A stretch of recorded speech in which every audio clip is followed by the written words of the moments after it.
Hello, good morning to all of you. So right now in the current affairs classes, right now going to discuss what that is the Ranveer Allahbadia controversy. Ranveer Allahbadia विवाद क्या है। अब इस विवाद में नहीं जाएंगे, हम यहाँ पे यह देखेंगे कि जो इन्होंने ऑब्सनिटी यानी अश्लील बातें की है ऑनलाइन प्लेटफॉर्म पे, एक्चुअली उसका पैमाना क्या है। What is the parameter to know that this type of the text, this type of the book, this type of the clip is called the obscenity, is called the अश्लीलता में आते हैं। दूसरी बात कि हम यहाँ पे देखेंगे कि which type of the law that we have, हमारे पास कौन सा कानून है जो अश्लीलता को प्रदर्शित करता है, अश्लीलता को डिफाइन करता है, सॉरी, है ना, कौन सा कानून है। ये सारी चीज अभी हम समझने का प्रयास करते हैं। चलिए शुरू करते हैं। सबसे पहले रणवीर इलाहाबादिया है, जो कि इनका एक बहुत फेमस टीवी चैनल है, that is called beer biceps. यह एक गेस्ट बन के आए थे इंडिया गॉट टैलेंट्स में, शो में, और वहां पे इन्होंने कुछ ऐसे बात बोली जिसको अश्लील माना गया, है ना। क्या माना गया? अश्लील। तो इन पे मुंबई पुलिस जो चार्ज वगैरह लगाई है और करीब करीब बहुत सारे स्टेट में भी इनके खिलाफ एफआईआर दर्ज हुआ है। इस शो को होस्ट कर रहे थे समय रैना, ये भी इन्वेस्टिगेशन के अंडर आ रहे हैं, इन पे भी जांच शुरू हो रहा है। तो अब यहाँ पे यह समझना है कि अश्लीलता जो बात होती है यानी ऑब्सनिटी की जो बात होती है वह एक्चुअली है क्या इंडिया में, उसको कैसे डिफाइन करते हो, कैसे बोलोगे कि यह एक अश्लील है और यह अश्लील नहीं है। क्योंकि जो अभी हम जी रहे हैं इस युग में, यह डायनेमिक युग है। हो सकता है कि कुछ चीजें हैं जो आज से 5 साल पहले अश्लील था लेकिन आज वो नहीं है। क्यों? क्योंकि चेंज हो गया, समय चेंज हो गया। तो क्या पैरामीटर हमारा सुप्रीम कोर्ट, क्या पैरामीटर जो लॉ मेकर, जो लॉ बनाते हैं पार्लियामेंट में, वह अपनाते हैं कि यह चीज अश्लील है और यह अश्लील नहीं है। This is the obscene, this is not obscene, this is the act is the obscenity, under the obscenity, अश्लीलता के अंतर्गत आता है और यह अश्लीलता के अंतर्गत नहीं आता। क्या पैरामीटर है, क्या कानून है, क्या एक जांचने का तरीका है, ये सारी चीज अभी हम समझने का प्रयास करते हैं, है ना। चलिए अब हम आते हैं यहाँ पे। सबसे पहले हमको यह देखना पड़ेगा कि हमारे इंडिया में लॉ क्या है जो कि ऑनलाइन कंटेंट को गवर्न करता है इंडिया में। क्या है? टीवी शो पे इन्होंने कुछ ऐसे बातें बोली जो कि अश्लील है, बहुत लोग उनको कंडेम्ड किया कि यह बात उनको नहीं बोलना चाहिए। अब क्या है, टीवी क्या है, एक डिजिटल प्लेटफॉर्म है, सारे लोग देखे, देश क्या पूरे दुनिया देखी इसको। अब यहाँ पे ऑनलाइन कंटेंट में अगर अश्लीलता आता है तो what is the law, India के पास कौन सा लॉ है जो इस तरह के चीजों को गवर्न करता है। तो हमारे पास 2 लॉ है।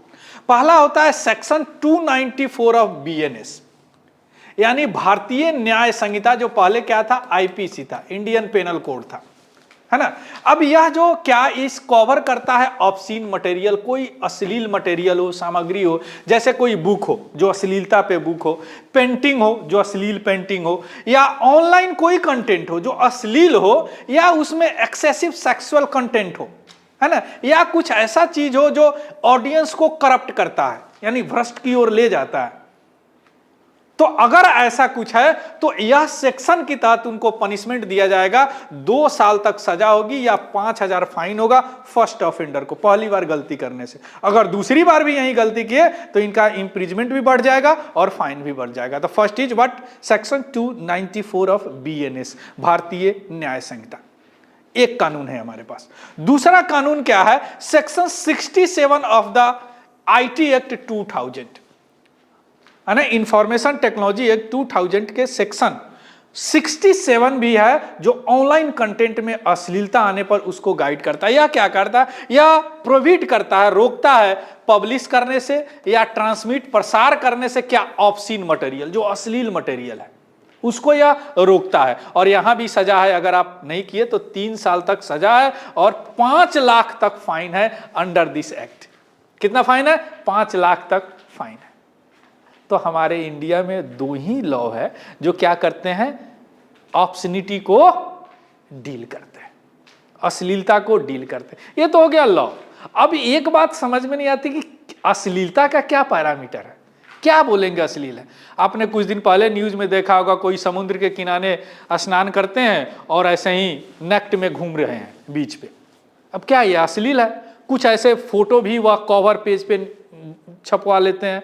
तो क्या पैरामीटर है अश्लीलता का? व्हाट इज द पैरामीटर कि हम यह बोले कि यह अश्लील है और अश्लील नहीं है? देखिए, यह तो लॉ आपने समझ लिया। अब अगर पैरामीटर की बात करें तो ऑब्स्सेनिटी लॉ जो है यह कब इवॉल्व हुआ? देखिए, पहले इंडिया की बात करते हैं, उसके बाद होल की बात करेंगे। एक केस था Ranjit D Udeshi versus state of Maharashtra 1964 में। उसमें सुप्रीम कोर्ट ने हिकलिन टेस्ट को अपनाया, यानी इस टेस्ट पे चेक किया जाता है कि यह अश्लील है कि नहीं अश्लील है। बात आ रहा समझ में? पैरामीटर की बात की है ना, विच act is the obscene act. तो यहां पे 1964 में सबसे पहले सुप्रीम कोर्ट ने अपनाया हिकलिन टेस्ट। अभी हम समझेंगे हिकलिन टेस्ट होता है, परेशान मत होइए। बस यहां पे समझिए कि supreme court that adopted this test to know which act is the obscene और which act is not obscene, क्या अश्लील है और क्या अश्लील नहीं है, by the help of Hicklin test. अब हिकलिन टेस्ट क्या कहता है? हिकलिन टेस्ट कहता है कि कोई काम, कोई सामग्री, किसी भी तरह का कोई चीज है, अगर उस सामग्री से कोई वल्नरेबल माइंड अगर करप्ट होता है, ध्यान से समझिएगा, वल्नरेबल माइंड, यानी वल्नरेबल माइंड मीन्स वैसा माइंड, एक बच्चा हो या वैसे आदमी जिनका माइंड अनस्टेबल यानी वीक माइंड हो, अगर वह करप्ट होता है, भ्रष्ट होता है, तो that act is called, that act, that material, that show is called what? Obscene show. आ रहा बात समझ में? और थोड़ा और डिटेल करेंगे। तो हिकलिन टेस्ट उन्होंने अपनाया 1960। अब इसी टेस्ट पे सुप्रीम कोर्ट 1964 से चेक करता था कि क्या है ऑब्स्सीन, क्या नहीं है ऑब्स्सीन। बाद में इंटरनेशनल इन्फ्लुएंस जब हुआ तो यूएस यूके ने इस टेस्ट को छोड़ के एक और टेस्ट अपनाया, कम्युनिटी स्टैंडर्ड टेस्ट 1957 से, है ना। यह चेक करता था कि वह ऑब्स्सीन है या नहीं है, यानी अश्लील है या नहीं है। लेकिन इसमें क्या होता था कि होल चेक किया जाता था। देखिए, हिकलिन टेस्ट जो है इसमें क्या किया जाता है, मान लीजिए कोई बुक है, तो उस बुक में अगर किसी ने कंप्लेन किया कि अश्लील बुक है, तो हिकलिन टेस्ट में होता था कि सारे बुक को पढ़ा जाएगा। हो सकता है कि कोई एक दो पेज उसमें अश्लील हो, बाकी सब ठीक हो, है ना। अब इसमें क्या किया जाता है, कम्युनिटी स्टैंडर्ड टेस्ट में, इसमें एज ए होल सोसाइटी को देखा जाता है, और वह भी क्या, मॉडर्निटी के आधार पर। यानी जैसे हम शुरू में बताएं कि द एक्ट 10 इयर्स बिफोर मे भी अश्लील हो सकता है, ऑब्स्सीन हो सकता है, लेकिन आज जो है वह अश्लील नहीं हो सकता है। तो यह कम्युनिटी परसेप्शन पे चेक होता है, that is called community standard test, कि यह ऑब्स्सीन है या नहीं है। आ रहा बात समझ में? चलिए, अब क्या हुआ, Avik Sarkar versus state of West Bengal 2014 में सुप्रीम कोर्ट ने हिकलिन टेस्ट को छोड़ दिया। अब यहां पे इन्होंने फिर अपना लिया कौन सा टेस्ट, या क्या बोलते हैं, हिकलिन टेस्ट को छोड़ दिया और अपनाया यहां पे यह community test, community standard test. बोला कि नहीं, यह हिकलिन टेस्ट को रिजेक्ट किया और बोला कि नहीं, यह क्या करता है कि पूरा इंटायर नहीं चेक करता है, यानी होल सोसाइटी को नहीं चेक करता है। That's why the community standard test is good, better than the what, Hicklin test. तो हिकलिन टेस्ट को इन्होंने रिजेक्ट कर दिया। तो 2014 से जो भी ऑब्स्सिनिटी अगर चेक होता है तो हिकलिन टेस्ट, हम जो ये इलाहाबादिया हैं, इनका जो केस पहुंचेगा तो यहाँ सुप्रीम कोर्ट इसी टेस्ट पे चेक करेगा कि यह अश्लील है या नहीं है। आया समझ में? हिकलिन टेस्ट नहीं होगा। लेकिन अब थोड़ा सा समझिए कि हिकलिन टेस्ट आया क्या से, क्या है हिकलिन, इसको समझिए थोड़ा सा। देखिए, 1868 में 1868 में एक केस हुआ, क्या, ब्रिटिश केस था, रेगिना वर्सेस हिकलिन, है ना। अब यहीं से यह हिकलिन नाम होने लगा। इसमें उस कोर्ट ने बताया कि हिकलिन टेस्ट कैसे होता है, एक लीगल स्टैंडर्ड है जो कि चेक करता है कि कोई वर्क जो है अश्लील है कि नहीं, ऑब्स्सीन है कि नहीं। बाद में क्या हुआ, इसको पूरे दुनिया ने अपनाया, इंक्लूडिंग इंडिया। अभी देखें, इंडिया 1964 में इस टेस्ट को अपनाया। अब इसमें की प्रिंसिपल क्या है, अगर कोई काम ऑप्शन है कब, जब उसका टेंडेंसी हो कि वह करप्ट करता है किसको, जो मोस्ट ससेप्टेबल है, जैसे शुरू में बताया, जैसे चिल्ड्रन हो गया या कोई वीक माइंडेड एडल्ट हो गया। सबको नहीं चेक करता। मान लीजिए कि कोई टीवी शो पे कुछ बातें बोली, अगर उनके बात से कोई बच्चा अगर गलत रास्ते पे जा रहा है या भ्रष्ट हो रहा है, या कोई वीक माइंडेड पीपल अगर भ्रष्ट हो रहा है, तब उनको अश्लील बोलेंगे। So that is the Hicklin test. आ गया बात समझ में, है ना।